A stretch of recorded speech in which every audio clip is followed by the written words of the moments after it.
नमस्कार, आप देख रहे हैं सुप्रभात न्यूज एमपी और मैं हूं आपके साथ महक कपूर। आइए नजर डालते हैं 25 फटाफट बड़ी खबरों की ओर। इससे पहले न्यूज को कहां से देख रहे हैं आप हमें कमेंट करके जरूर बताएं। आज होली में हुड़दंग पड़ सकता है महंगा, इंदौर पुलिस ने कसी कमर, शराब पीकर ड्राइविंग करने वालों की खैर नहीं। मध्य प्रदेश के इंदौर में पुलिस ने होली त्योहार के मौके पर हुड़दंग करने वालों पर नकेल कसने की तैयारी कर ली है। इंदौर की सड़कों पर अब शराब पीकर गाड़ी चलाना आपको महंगा पड़ सकता है। होली के मौके पर पुलिस ने हुड़दंगियों के खिलाफ कार्यवाही करने के लिए पूरी तरह से कमर कस ली है। इसके लिए पुलिस ब्रेथ एनालाइजर और बॉडी वार्म मशीन लेकर चल रही है। हर आने जाने वाले लोगों पर पैनी नजर रखी जाएगी ताकि किसी तरह की कोई लॉ एंड ऑर्डर खराब करने की स्थिति ना बने। मध्य प्रदेश में अभी से लू जैसी हालात, 29-30 मार्च से बदल सकता है मौसम, बूंदाबांदी के आसार। अलग अलग स्थानों पर बनी 3 मौसम प्रणालियों के असर से हवाओं का रुख बार बार बदलने से तापमान में उतार चढ़ाव का सिलसिला बना हुआ है। रविवार को पश्चिमी मध्य प्रदेश में अधिकतम तापमान में गिरावट दर्ज की गई, जबकि पूर्वी मध्य प्रदेश में दिन के तापमान में बढ़ोतरी दर्ज की गई। प्रदेश में सबसे अधिक 40 डिग्री सेल्सियस तापमान दमोह में दर्ज किया गया, जो सामान्य से 4.1 डिग्री सेल्सियस अधिक रहा। दमोह में लू जैसे हालात रहे। मौसम विज्ञानियों के मुताबिक हवाओं के साथ नमी आने के कारण कहीं कहीं बादल छाने लगे। इसी वजह से सोमवार से धूप के तेवर कुछ नरम पड़ सकते हैं। सीयूटी की आवेदन प्रक्रिया 26 मार्च तक, 15 से 31 मई के बीच होगी परीक्षा। विश्वविद्यालय अनुदान आयोग के अंतर्गत आने वाले केंद्रीय विश्वविद्यालय तथा अन्य सम्मिलित विश्वविद्यालय में प्रवेश के लिए इस वर्ष की कॉमन विश्वविद्यालय एकल प्रवेश परीक्षा सीयूटी 2024 की सूचना को नेशनल टेस्टिंग एजेंसी ने अधिकृत वेबसाइट पर पहले ही जारी कर दिया। ये एकल प्रवेश परीक्षा होगी जो केंद्रीय विश्वविद्यालय तथा अन्य विश्वविद्यालयों के विभिन्न अंडर ग्रेजुएट तथा इंटीग्रेटेड पोस्ट ग्रेजुएट पाठ्यक्रमों में एडमिशन के लिए नेशनल टेस्टिंग एजेंसी की ओर से संचालित की जाएगी।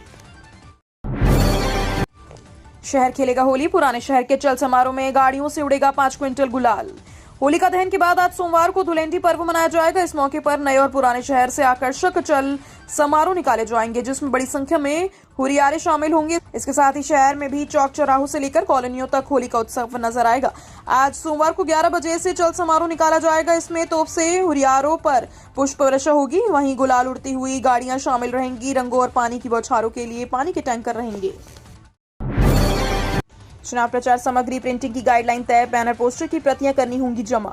लोकसभा चुनाव के लिए भोपाल संसदीय सीट पर 12 अप्रैल से नामांकन फॉर्म भरे जाने हैं। चुनाव प्रचार को लेकर तमाम उम्मीदवार व राजनीतिक दल बैनर पोस्टर फ्लैक्स पैम्पलेट छपवाएंगे। ऐसे में प्रकाशक को छापी गई सामग्री की कॉपी 3 दिन के बाद निर्वाचन आयोग के दफ्तर में देनी पड़ेगी, जिसमें प्रकाशन का नाम और संख्या भी छापना होगा।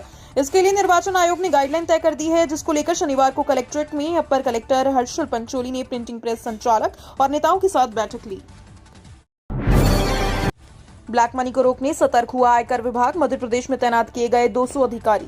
लोकसभा चुनाव की तारीखों की घोषणा के बाद अब आयकर विभाग की जांच शाखा भी कालाधन, ज्वेलरी और नकदी की आवाजाही पर नजर रखने के लिए सतर्क हो गई है। विभाग ने राज्य भर में अपने 200 अधिकारियों को तैनात कर दिया है और राज्य के सभी 5 हवाई अड्डों पर एयर इंटेलिजेंस यूनिट स्थापित कर दी है। इंदौर शहर के देवी अहिल्या होलकर अंतर्राष्ट्रीय हवाई अड्डे सहित ये यूनिट्स एयरपोर्ट पर नकदी और अन्य जानकारी इकट्ठा करेंगी। आयकर विभाग द्वारा तैनात क्यूआरटी और एयर इंटेलिजेंस यूनिट त्वरित कार्यवाही के लिए 24 घंटे एयरपोर्ट पर उपलब्ध रहेंगी। विजयवर्गीय लिखकर दें, शंकर लालवानी 8 लाख वोट से जीतेंगे, कम वोट मिले तो देव इस्तीफा। इंदौर से कांग्रेस के लोकसभा प्रत्याशी अक्षय कांति बम ने कहा कि वे इस बार भाजपा का जीत का इतिहास बदलेंगे। उन्हें पूरा विश्वास है कि वे अपनी मेहनत के दम पर इंदौर के लोगों का दिल जीतने में कामयाब होंगी। अक्षय ने मंत्री कैलाश विजयवर्गीय के उस बयान पर भी प्रतिक्रिया दी, जिसमें उन्होंने कहा था कि भाजपा प्रत्याशी शंकर लालवानी 8 लाख से अधिक वोट से जीतेंगे। अक्षय ने कहा कि बोलने से कुछ नहीं होता, बोला हुआ तो बेकार हो जाता है, लिखा हुआ ही माना जाता है। उन्होंने कहा कि बोला 100 बेकार और लिखा एक काम का होता है। कैलाश विजयवर्गीय लिखकर दें कि भाजपा के प्रत्याशी सांसद चुनाव 8 लाख वोट से जीतेंगे, अगर इतने वोट से नहीं मिले तो इस्तीफा दे दें। मोटी फीस वसूल रहे संचालक और खेलने के लिए मैदान नहीं, आरटीआई के तहत प्रवेश नहीं। पढ़ाई के नाम पर मोटी फीस वसूलने वाले स्कूलों में छात्रों का सर्वांगीण विकास संभव नहीं है। इसकी जिम्मेदारी स्कूल संचालक के साथ साथ शिक्षा विभाग के अफसर भी है, क्योंकि इन जिम्मेदारों के अफसरों का गैर जिम्मेदाराना रवैया छात्रों के भविष्य को चौपट कर रहा है और निजी स्कूल संचालकों को शिक्षा का व्यापार करने की खुली छूट दे रहा है। हालात ये है कि कक्षा 1 से 12वीं तक की शिक्षा देने वाले स्कूलों के पास मैदान नहीं है और राइट टू एजुकेशन के तहत छात्रों का प्रवेश भी नहीं दिया जा रहा है। मध्य प्रदेश की 22 लोकसभा सीटों पर स्थिति साफ। प्रत्याशियों की घोषणा के साथ ही मध्य प्रदेश की 29 लोकसभा सीटों में से 22 पर चुनाव दृश्य साफ हो गया। मुख्य मुकाबला भाजपा और कांग्रेस के बीच है। बसपा ने भी कुछ सीटों पर प्रत्याशियों की घोषणा कर दी है। पहले चरण में 6 सीटों के लिए चुनाव होने हैं। इसमें सीधी, शहडोल, मंडला, बालाघाट, जबलपुर और छिंदवाड़ा शामिल है। इनके लिए नामांकन पत्र जमा करने अब अगले सप्ताह के 2 दिन यानी मंगलवार और बुधवार बचे हैं। चैत्र शुक्ल प्रतिपदा 9 अप्रैल को 5 लाख दीपकों के साथ रोशन होंगी शिप्रा की घाट। चैत्र शुक्ल प्रतिपदा विक्रमोत्सव पर 9 अप्रैल को शिप्रा की घाटों पर अब सिर्फ 5 लाख द्वीप प्रज्वलित किए जाएंगे। पहले एक साथ 26 लाख द्वीप प्रज्वलित कर विश्व रिकॉर्ड बनाने की योजना थी। लोकसभा चुनाव की आचार संहिता के चलते कार्यक्रम में बदलाव किया गया है। गुड़ी पड़वा एवं विक्रमोत्सव के उपलक्ष्य में इस वर्ष शिव ज्योति अपरणम के तहत शिप्रा घाटों पर 26 लाख द्वीप एक साथ प्रज्वलित करते हुए एक नया विश्व कीर्तिमान रचा जाना था। कांग्रेस ने 12 सीटों पर प्रत्याशियों के नाम का ऐलान किया। भोपाल से अरुण और राजगढ़ से दिग्गी लड़ेंगे। मध्य प्रदेश के लोकसभा चुनाव 2024 के लिए कांग्रेस ने 28 में से 22 सीटों पर अपने प्रत्याशियों के नाम का ऐलान कर दिया है। मुरैना, खंडवा, गुना, विदिशा, दमोह, ग्वालियर 6 सीटों पर प्रत्याशियों को लेकर अभी पेच फंसा हुआ है। खजुराहो सीट कांग्रेस ने इंडिया गठबंधन के समझौते के तहत समाजवादी पार्टी को दी है। कांग्रेस ने अपने 22 प्रत्याशियों की एक महिला को टिकट दिया है। वहीं 5 वर्तमान विधायक, एक सांसद और एक राज्यसभा सांसद को प्रत्याशी बनाया। जेयू सिंगल क्लिक पर देगा ग्वालियर चंबल संभाग के हर कॉलेज की जानकारी। जीवाजी से संबद्धता प्राप्त कर हर कॉलेज की विस्तृत जानकारी अब सिंगल क्लिक पर ही मिल जाएगी। जेयू आगामी दिनों में एक ऐसा नवाचार करने जा रहा है कि पूरे ग्वालियर चंबल संभाग के लाखों छात्रों के लिए बड़ी राहत की खबर है। दरअसल जेयू की योजना की ग्वालियर चंबल संभाग के प्रत्येक कॉलेज की वेबसाइट हो, जिस पर कॉलेज से जुड़ी प्रत्येक जानकारी मौजूद रहे। छात्र को किसी भी प्रकार की जानकारी अगर चाहिए हो तो उसे परेशान न होना पड़े, उसे सिंगल क्लिक पर ही संबंधित कॉलेज की पूरी जानकारी मिल सके। एमपी गजब है, कुत्तों के डर से कलेक्टर ने जिले भर में लगा दी धारा 144। एमपी में इन दिनों कुत्तों का आतंक पसरा हुआ है। राज्य भर में कुत्ते हिंसक हो चुके हैं और लोगों पर हमला कर रहे हैं। बच्चों की तो जान के दुश्मन बन गए हैं। कुत्तों के काटने से कई बच्चों की मौत हो गई, किसी के कान चबा ले गए तो किसी की आंखें खा गए। हाल ही में कुत्तों के कारण प्रदेश के एक जिले में कलेक्टर ने धारा 144 लागू कर दी।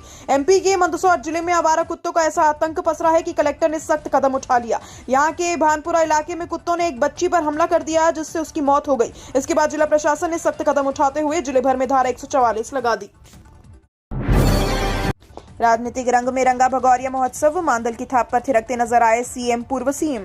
संसदीय चुनाव से ठीक पहले आए आदिवासी संस्कृति का पर्व भगौरिया राजनीतिक रंग में रंगा हुआ नजर आया। प्रदेश के मुख्यमंत्री डॉक्टर मोहन यादव आज झाबुआ में आयोजित भगौरिया में मेले में शामिल हुए, जबकि पूर्व सीएम शिवराज सिंह चौहान अपनी धर्मपत्नी साधना सिंह चौहान के साथ सीहोर जिले के ग्राम ब्रजेश नगर में आयोजित मेले में शामिल हुए। इस दौरान सीएम व पूर्व सीएम पूरी तरह से आदिवासी वेशभूषा में नजर आए, जबकि मांदल की थाप पर थिरके भी।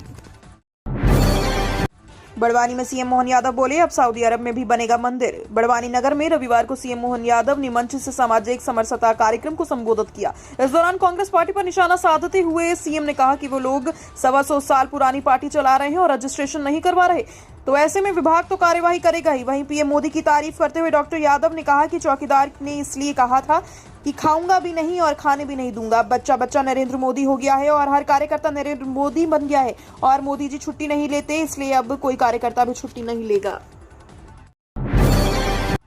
वन विभाग के कर्मचारी नहीं करेंगे लोकसभा चुनाव में ड्यूटी।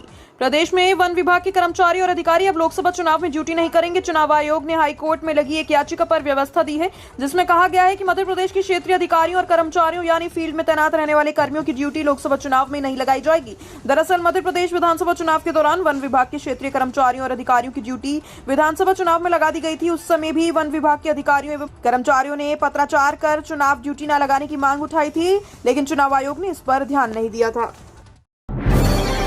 अप्रैल महीने में इतने दिन नहीं खुलेंगे बैंक, फटाफट निपटा ले अपने काम।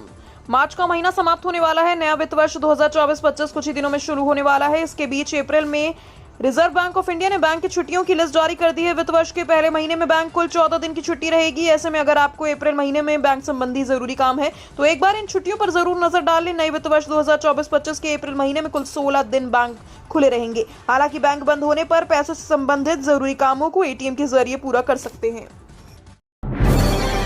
बीजेपी की 5वीं लिस्ट में कंगना रनौत, अरुण गोविल को टिकट, वरुण गांधी का पत्ता कटा। लोकसभा चुनाव के मद्देनजर भाजपा ने रविवार को उम्मीदवारों की अपनी 5वीं लिस्ट जारी कर दी। इस बार सूची में सबसे बड़ा नाम उम्मीदवारों के तौर पर सामने आया। ये फिल्म एक्ट्रेस कंगना रनौत का है। उन्हें पार्टी के हिमाचल प्रदेश के मंडी से टिकट दिया गया। इसके अलावा टीवी के सुपरहिट श्रीराम अरुण गोविल चुनावी मैदान में उतरेंगे। उन्हें बीजेपी ने मेरठ लोकसभा से उतारा है। वहीं इस लिस्ट में जिस बड़े प्रत्याशी का नाम कटा है वह वरुण गांधी है, जिनका पीलीभीत से टिकट काट दिया गया। नींव की प्राचीनता परखने को भोजशाला में 2 नए स्थानों पर खुदाई।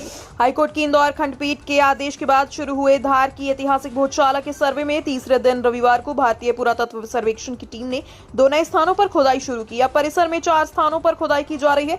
एएसआई की टीम इस बात की जानकारी ले रही है कि भोजशाला की नींव कितनी पुरानी है। नींव के आधार पर भोजशाला की प्राचीनता का पता लगाया जाएगा। 2 स्थानों पर करीब 6 फीट तक की गहराई और अन्य 2 स्थानों पर करीब 3-3 फीट की गहराई में खुदाई हुई।